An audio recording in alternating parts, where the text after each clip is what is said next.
Welcome back to another TerranScapes video. This video is another update on the large ocean board project, and it may not look like a lot of progress has been made, but in fact it has, as there's quite a bit of sort of pre-prep for the boards to get them ready for their finishing touches. So I wanted to just give you a brief look at that, talk a little bit very briefly about milliput, which I used for the corners, and I will do a real review of milliput, a little mini review, probably pretty soon actually, and I just want to thank everybody who suggested it to me. I really like it, and I've got a couple other filling materials, and I'm going to put together a little something in the near future regarding that. And I'm also going to give you a quick look at some of the early rock work I've done to get a sense of it, and also the material I'm going to use for the beach. So let's go over to the bench and I'll show you what I mean.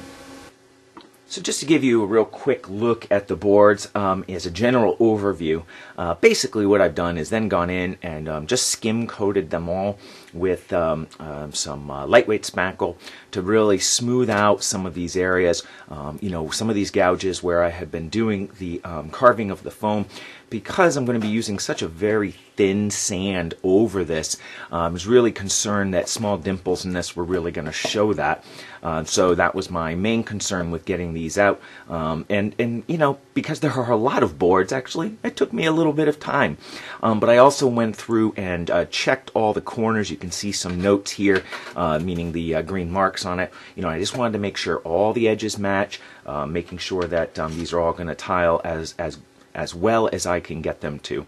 So what I want to do is then show you a couple of the corners and some of those other features that I mentioned in the intro. So wanted to show you first that what I did is I used the milliput here. Let's just move these for just a second. We'll come back to those to fill some of these corner gaps. And of course, it works pretty well for cleaning up those corners like that, where it's just a gap and I'm trying to bridge them, the two different surfaces. But let's keep spinning it around here. There we go. But you'll notice in this corner here, that it was actually a gap both directions. So I was able to fill that gap with a little milliput, and it is, you're able to keep things from sticking to it by wetting them. So I used 2 scrap pieces of styrene as a plate to push and to make a new corner out of it. And can I just say, it's really very durable. It made a nice finish. It's not perfect. There are a couple small little irregularities in it, but I'm pretty excited with how that came out. And then, as a final thought on what I've done to these, is then I gave them all a nice sanding. Try to get these edges, I'm still in frame, right? Okay. Trying to get these edges all nice and smooth. And also, I went over this with triple-aught steel wool to try to give it a nice soft polish, because in the past when I've been painting them, little tiny scratches from the sanding have really been showing up. Now I don't think these are going to be perfectly smooth, but I'm hoping that they're going to be better than I've done in the past, and it will be part of that learning to see how that comes out after I paint it. But I tell you, I was pretty impressed with the ability to smooth this out and get a much nicer texture than I have, and to also help smooth these transitions. I'm hoping most of these don't show. Probably, we'll see. And the last thing I'm going to need to do is just to go back and just triple check some of these heights, because I have noticed a couple of the boards have a little issue there, and a couple of the boards have a little issue on the bottom. And I think they all sit right, but we'll see. I got to take one more final check. This is part of that prep process. Takes a little while. But before we leave this perspective, I just want to show you a couple of the rocks that I've been working on. As I mentioned in the surf video, I'm going to want rocks that are going to be, pillars in the water, using some of those photos that were really inspirational. Now, I have not made small, such tightly rounded rocks before. This is using the casting technique out of the Bragdon rock molds. And what I've done is then pulled the cast out, thinned the foam in the back here so I can bend it, heated it up, and then wrapped it around, and then, tried to get, sort of a pillar, a conical look to it. The thing that is challenging about it is that I couldn't get it quite as tight as I'd like because it's so small. I'm making such a hard bend. Of course, one of the hazards is that you'll crack the back, and you can see here I cracked it a little bit. I mean, it's not a big deal, but one of the goals is to do a lot less of this filling with the milliput, because that takes time. It adds a lot of time to it, and I'd like to see if I can avoid that. I've got some ideas about the next time I cast and cast the actual rock surface itself, in order to be able to bend that a little bit easier. And of course, larger pieces are always easier. It's just these really small ones that are a bit of a trick. The other thing I'm trying to do is to make sure that the strata of the rocks, really match erosion properly for the water, right? As the water's lapping, right, it's going to cut the rocks horizontally. So whenever possible, I'm trying to integrate that. But you'll see here that because it's a cone and it's wrapping, some of that is going down. It's not a big deal. Don't get me wrong. I'm not going to throw this piece out. But, it's something I'm trying to manage as I go forward. Then the other thing is to create some variations. And so what I did is, use two pieces, blend them.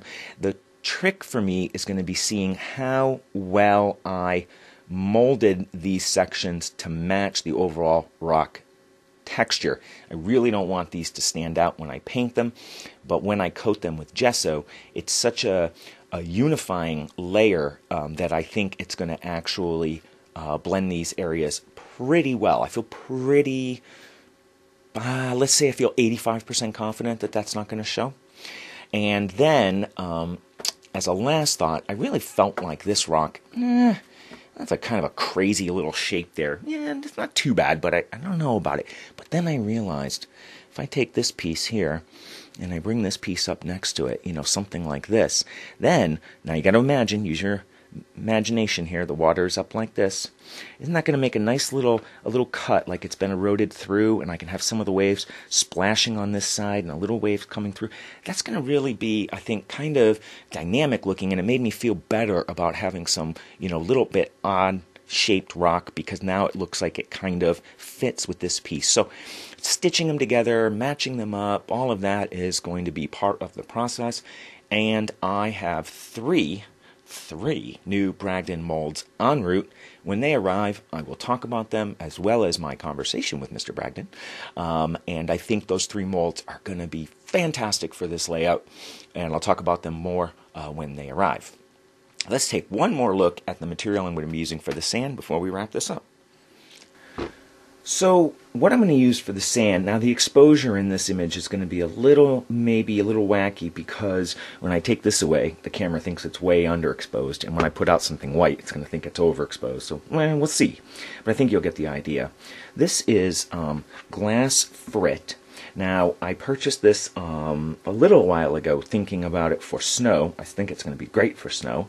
But then it occurred to me that with its fine texture, that it might be a good use for fine sand, particularly for look at mud, because it's got some dirt in it. I can't use this for snow anymore. But in any case, it's got a very fine texture, and I think it's a nice contrast to the rougher texture that I've been using for my soil areas, because I want the beach sand to look a little different than the chunkier soil, and I think for mud, for instance, a finer texture looks a little more silty. So this might be too fine, and I might cut a little sand into it, but just to give you a sense of what the particle size looks like.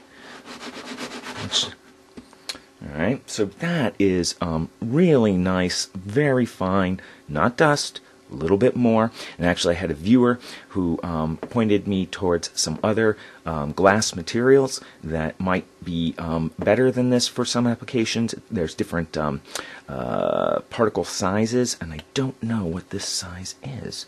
I think it is defined as by its frit status. Oh no, well, it's frit, it's powder. I'd have to look up, like, in terms of how many microns each of these particles are. When you start buying glass powder, it actually starts making a big difference.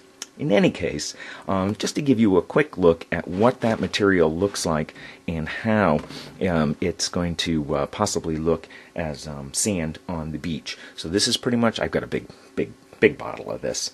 But I do have some more glass materials en route that I might be using for the waves. And even though, oh, quick thought, even though it says water clear, when you add this to water, it is not clear. So something to it's the labeling of its clarity as individual pieces, but of course because so many small particles and each one is reflecting light at different angles, you don't get a transparent look because it's granular. Anyway, there's a little thought about frit. When I get in the other glass materials, I'll probably do a little comparison of them and show you some of the other options that are available. So that gives you a look at the ocean boards and the work that's been done on them to date. And I should just add that I am doing some more work behind the scenes, which I've not talked about, to improve the water behind the waves, right? I've already talked about the surf and how I might tackle that, but there's a lot of water behind the waves, and I haven't necessarily been happy, surprise, with how that has come out in the previous ocean boards, but I have some really interesting ideas, some new materials to try to lay on top of my waves to try to get a little bit more detail out of them. So that will, of course, be revealed a little ways down the road, but just to say that there's some tinkering going on behind the scenes between now and then. I was going to mention a couple of the videos that are about to come out, but I keep saying that, and then the order gets jumbled, or I don't shoot it, so I'm not going to say what the next video or two are going to be, but rest assured, there are going to be some coming to the channel very, very soon. So hopefully you will come back and join me then, and I won't be redundant by telling you I'll be back soon with another TerranScapes video.